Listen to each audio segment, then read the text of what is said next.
Haemophilia రోగులకు లభించే ధృవీకరణ పత్రం వారికి జీవితాంతం ఉపయోగపడేలా ప్రభుత్వం నిర్ణయం చేయాల్సిన అవసరం ఉందని అనకాపల్లి శాసనసభ్యులు కొనతాల రామకృష్ణ అభిప్రాయపడ్డారు.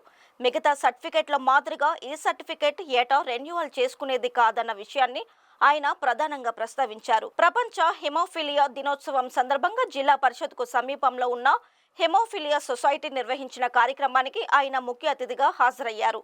ఈ సందర్భంగా మాట్లాడుతూ హెమోఫిలియా రోగులు ఆసుపత్రిలో చేరిన వెంటనే ఏమాత్రం జాప్యం జరగకుండా తక్షణమే వైద్యం అందించే ఏర్పాటు చేయాలన్నారు.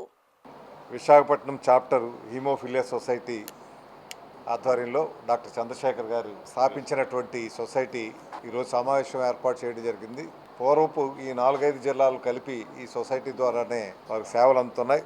ఎవరికైతే మెడికల్ సర్టిఫికేట్ తీసుకుంటారో వన్ టైం సర్టిఫికేట్ లైఫ్ టైంలో ఉండాలి. ఎందుకంటే ఇది ప్రతి ఏడాదికో లేదంటే ప్రతి నెలకో మారిపోయేది కాదు, ఒకసారి జెనెటిక్గా వచ్చేది కాబట్టి ఒకసారి వచ్చినటువంటి సర్టిఫికేట్ లైఫ్ లాంగ్ ఉపయోగించడానికి ఉపయోగపడాలి. మిగతా సర్టిఫికేట్స్ లాగా రెన్యూ చేసుకోవాల్సినటువంటి అవసరం ఉండదు కాబట్టి దీనికి సంబంధించిన మాడిఫికేషను గవర్నమెంట్ ఆఫ్ ఆంధ్రప్రదేశ్ నుంచి తీసుకురావాల్సినటువంటి అవసరం ఉంది. అంతేకాకుండా వీళ్ళకి ట్రీట్మెంట్ అయినప్పుడు వీళ్ళు బాధతో వచ్చినప్పుడు ఆ బ్లీడింగ్ కంట్రోల్ అవ్వకుండా ఉన్నప్పుడు లేదంటే అక్కడ నొప్పి విపరీతంగా ఉన్నప్పుడు వెంటనే ట్రీట్మెంట్ చేయాలి. ఒకసారి ఈ సర్టిఫికేట్ ఉన్నప్పుడు ఆరోగ్యశ్రీ వర్తిస్తుందా లేదా, లేదంటే గవర్నమెంట్ పెర్మిషన్ తీసుకొని చేయాలి అనేది ఉంటే 3-4 రోజులు కాలయాపంతో చాలా ఇబ్బందులు పడుతున్నారని చెప్పారు. అట్లా కాకుండా అడ్మిట్ అయిన వెంటనే ఏవైతే వీళ్ళ సర్టిఫికేట్ ఉంటుందో ఆ సర్టిఫికేట్ చూసి వెంటనే వైద్యం మొదలు పెట్టాల్సినటువంటి అవసరం ఉంది.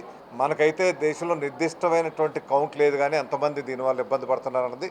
కానీ ప్రపంచ దేశాల్లో 2వ ఎక్కువ స్థానం ఉన్నటువంటి ఈ హీమోఫిలియా వ్యాధి ఉన్నటువంటి దేశంలో మన భారతదేశం ఒకటి కాబట్టి దీన్ని ప్రత్యేకమైనటువంటి శ్రద్ధతో తీసుకోవాలి. కాబట్టి చంద్రశేఖర్ గారు ఏవైతే డాక్టర్ గారు ఇచ్చారో ఇవన్నీ కూడా చూసి ప్రభుత్వానికి నివేదిక సమర్పించి ముఖ్యమంత్రి గారు కూడా తెలియపరిచి ఒక స్పెషల్ కేసుగా ఇవి కూడా చూడాలి.